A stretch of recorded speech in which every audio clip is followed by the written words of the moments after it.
Hi guys, my name is Ece, and I like to share my thoughts with people, random strangers. Uh, I somehow feel like there's value in it. Not only my thoughts, though, I feel like people who do that genuinely in the internet, like on YouTube or something, they just share their thoughts. I think just so authentic. There's something authentic about it, especially if you do it with the right intentions, with the right inspirations. So, you know, I feel like life is a big journey, an adventure, and it changes all the time. And it's not easy sometimes. Sometimes it's beautiful. Sometimes you're alone. Sometimes you're with amazing people. But in the end, it's a big journey. And what we know for sure is it's gonna end one day. And in the way where you go, like in the journey where you live, you experience so many different things, and you sometimes you have insights, sometimes you ask yourself what is going on. I don't know anything about that. Everything can happen. What is really central, I think, and what is really like escorting you your whole life is the feeling of fear. Questions that you ask yourself because of fear, the steps that you take because of fear, the understandings that you gain because of fear or overcoming fear. What does it mean at the end? Because in the end, what can we say about fear? We don't do something because we are afraid that something bad is going to happen, right? Or we do something because we are afraid that something is not going to happen. So basically, we are afraid of what will be in the future, and that's why we take our steps that way. And you know what? It's not a secret that we live in a world where that is used so many times, because with fear you can control people. You can control people's behavior. If you don't really have a kind of a strong mind, you don't really know what is the right thing for you. You're looking for answers from all around, like everybody but you. And in the end, you're not even like trying to get aware of that behavior, because you are afraid of thoughts and feelings of being not being enough, not being somebody, etc. So in the end, our ego stands in our way when we try to find out about fears, when we try to overcome fears, because in the end, ego creates fear.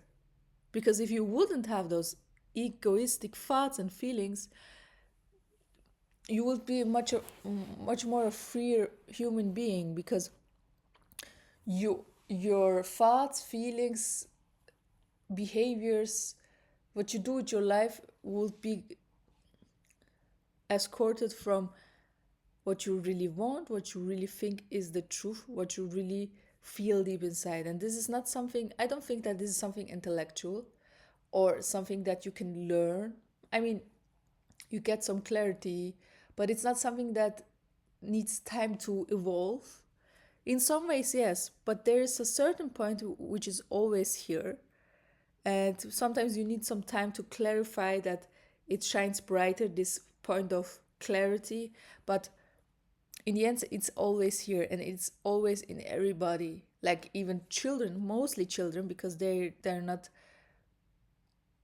wasted from life, or animals, nature in general. Yeah. And the beauty about overcoming fear and being aware of what fear does to you, and what is on the other side of not being afraid, is enormously beautiful. And every step that you take in this direction is incredibly valuable. So even if it's just to have more clarity about what is the truth, that's a beautiful thing to go after in life, just to have those intentions in that direction. because one thing leads to another thing. And I think it has great value in it.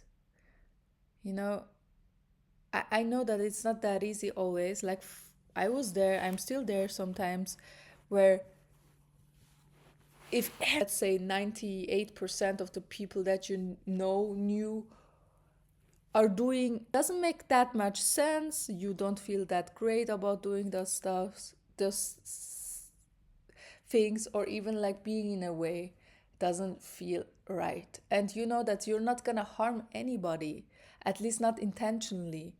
Of course, some people get, you know, hurt because maybe they, if you are in a certain way, they see you and they got hurt or jealous or whatever, or sad just because maybe they have some kind of need to go into that direction too, but they don't do it, so they feel kind of bad emotions. But anyways, that's not, you know, that's not something that you reach to do. If you would, that would be the ego too, by the way, I think.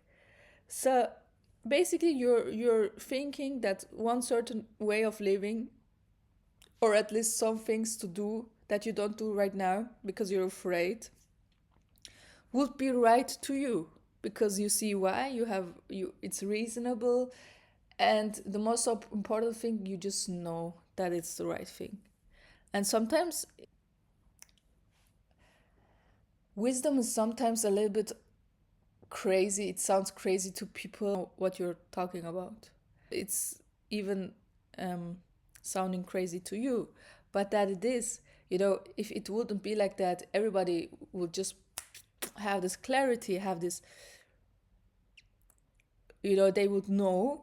But I don't think that's life, you know, and that's the beauty about life, I think. So what I want to tell you with this video is, you don't have to be afraid, even if you do those small steps, most important steps, small steps in a direction that you didn't go before, or maybe you did and now you're on another direction and you don't like this direction, so you want to go back to this direction. Do the little steps, and you know what, like, the universe is powerful, it's beautiful, and it's so big, so much, like, opportunities, options, whatever. So it will show you that you are on the right path, and if that continues to happen, you will be less and less afraid, you will have less and less fear, and you will have more and more trust in your direction, in your decisions, in your feelings, in your gut feelings. Okay? And by the way, you will have more love for everything in life, like people, situations, circumstances, pain, animals, nature, everything. Okay? My name is Ece. I hope to see you this next time. Have a great journey. Do the right decisions. At least try. You know, you don't have anything to lose. Don't forget. Don't be afraid to lose. See you next time.